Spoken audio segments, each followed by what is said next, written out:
Hello, everyone. This is Principal Beckton, and today we are going to be discussing crisis management planning for our campus. And as the subheader suggests, preparing schools for the unexpected. This is a priority of ours.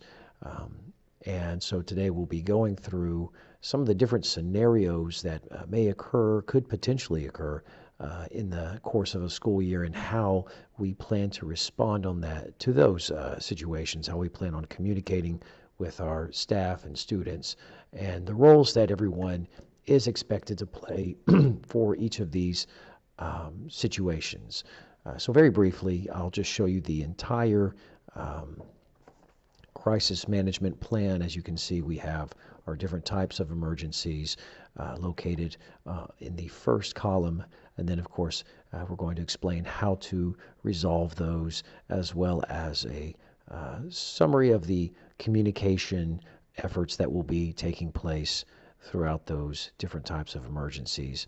Also, it's very important that we are preemptive and that we try to find ways to prepare ourselves before any potential crisis. So we will be talking about some of the precautions that we will take as a campus to be mindful of how to deal with these situations as they arise. We'll also be discussing other individuals or groups that play a role in the resolution of each of these types of emergencies. That could be in the form of certain people on campus, such as our SRO, or some outside sources such as EMS services, and even others that are found within the district, such as central office. So we'll be discussing each of these types of scenarios. So without any further delay, let's begin. So the first type of scenario that we want to talk about is fire.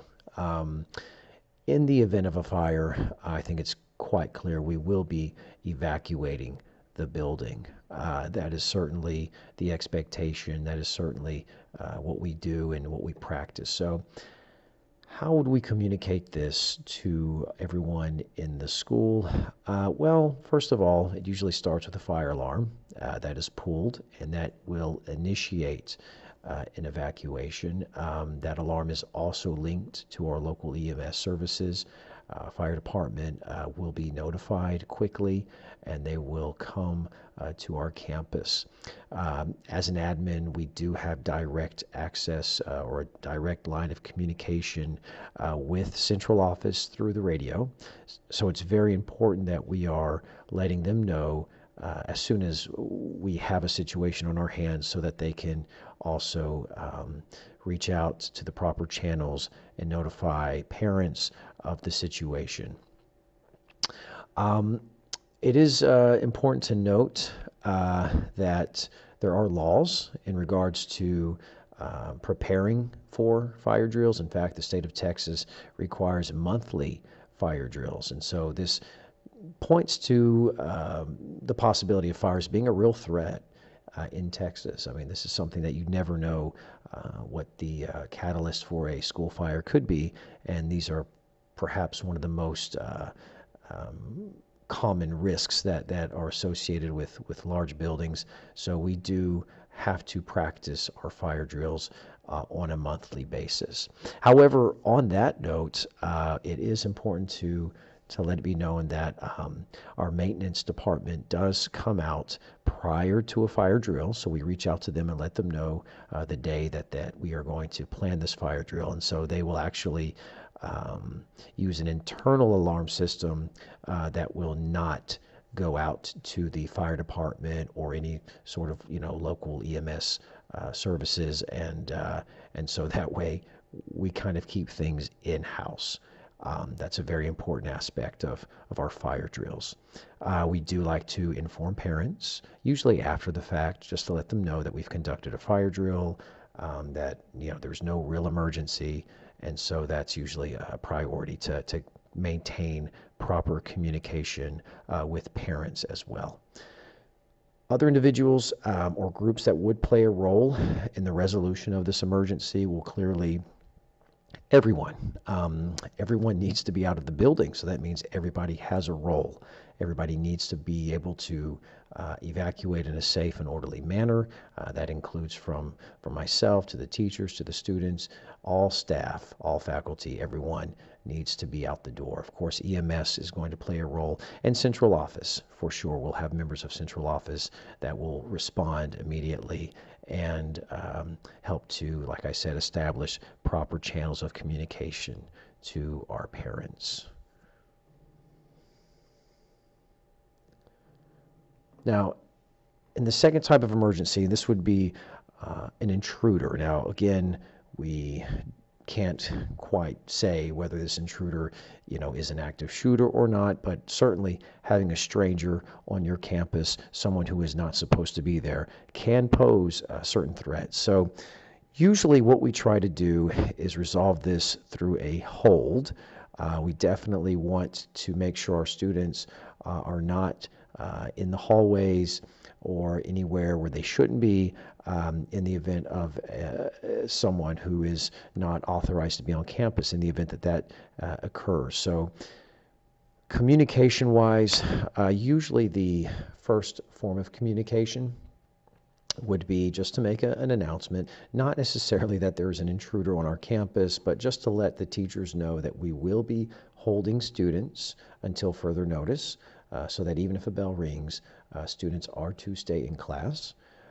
And that usually involves an email. A follow-up email will immediately tell teachers not only to hold their students, but to go ahead, check your emails. Those emails will usually remind the teachers to make sure that all doors are locked, that all, in our case for our campus, we have magnetic strips that need to be pulled up so that locks are engaged, and also to account for all of our students. That's a very important part of a hold, is just making sure that we know where everyone is, and that way if someone is not accounted for, we can reach out to the office. We can try to account for that student as quickly as possible and figure out who they are, or where they are rather. In terms of what can be done before this type of emergency, well, really, it's just important to be vigilant about our doors. We have learned some really sad lessons in the past, especially a few years ago in Uvalde, in terms of the dangers of not making sure that our doors are latching or locking properly. So just being vigilant about checking doors, classroom doors, exterior doors, making sure that they are closing correctly. It's also important for each teacher. As you know, on our campus, we have student IDs as well as teacher IDs, but certainly to make sure that all students who are in the hallways do have their IDs on them. And so to make sure that they are authorized to be on campus. And of course, any visitors who come to our campus, they will be run through a third-party system, background check system, known as Raptor, and Raptor will legitimize their reason to be on campus, and so that certainly helps. So as long as they have their sticker on showing that they've been cleared to be on campus, that's certainly a preventative measure to deal with any sort of unwanted intruder. Clearly, again, we need everyone on board for this. All admin, teachers, students, staff on site, everyone needs to make sure they have their ID on. Everyone needs to make sure that they are, watching out for the doors. And of course, our SRO will be contacted in the event of an intruder. Our next type of emergency is a tornado. So this one is usually resolved by shelter in place. In the event of a tornado, again, if we receive any sort of notice from central office, or if suddenly we look out the window and we see that there is a tornado, we will notify over the intercom to our staff that we need to shelter. In fact, we need to do a shelter-in-place drill. There are designated areas Some of them are in the classrooms, some of them are in the hallways, and so we need to get our students to the correct place so that they can drop, cover, and hold in those designated areas. In terms of what we can do before this crisis to make sure that we react appropriately, well, clearly we have a yearly drill. This is mandated by law, and so we always make sure to have our yearly drill and that students are aware of where they need to be and what they need to be doing. So again, this is a very important part of preparing for this type of emergency.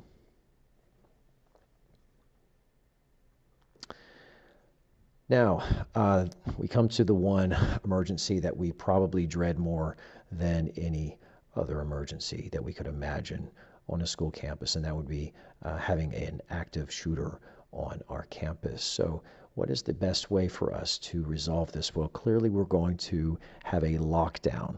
Of course, a lockdown means all doors are locked. Everyone is held in place. Lights are turned off. Our magnetic strips, of course, that are over our latches are pulled up in order to lock those doors. We have drapes, special covers that go over our classroom windows. And so we are trying to keep it as dark as possible and certainly as quiet as possible. And I'll put some extra emphasis on that in just a moment. In terms of how we communicate this, well, generally there is an auto-generated announcement that is played over our intercom, and this is activated by a button. This button is also what notifies our local PD. So our first responders will be notified once this button is pushed. We have 2 designated buttons for this on our campus in 2 separate areas. And of course, the moment those buttons are pressed, there is no turning back. First responders will be notified, and they will come as quickly as possible. Our SRO certainly plays a big role in a potential shooter on campus. They are to be contacted, of course, by radio if they are not in the immediate vicinity, but we hope that they will certainly be somewhere in the immediate vicinity in the event of shooting that takes place. So again, we need to make sure that we are in clear communication with our SRO, and in some cases it might be the SRO who's communicating the situation to us and letting us know this is what's going on, and that will give us the intelligence that we need to make the best decision for that situation. Clearly, preemptive measures are always a great concern. So we try to have several lockdown drills each year that emphasize the importance of especially quietness and stillness. Now, of course, there's no guarantee of how we would react in this type of situation, but the goal, the aim, is to try to get students to focus on staying quiet. That is really the name of the game, staying calm, quiet. We certainly don't want any telephones to be ringing. We don't want anybody crying, even for that matter. As callous as that sounds, we certainly need to make sure that students are aware that they need to remain quiet. This is certainly a community effort, so all admin, teachers, students, all staff who are on site are going to have to play a very special role in protecting not only themselves but each other. Our SRO will certainly have a very important role in engaging that shooter. We have local, PD, EMT that would be on the way. We have a guardian program, which is also in place to allow certain teachers who have the credentials to be able to hopefully engage the active shooter if need be.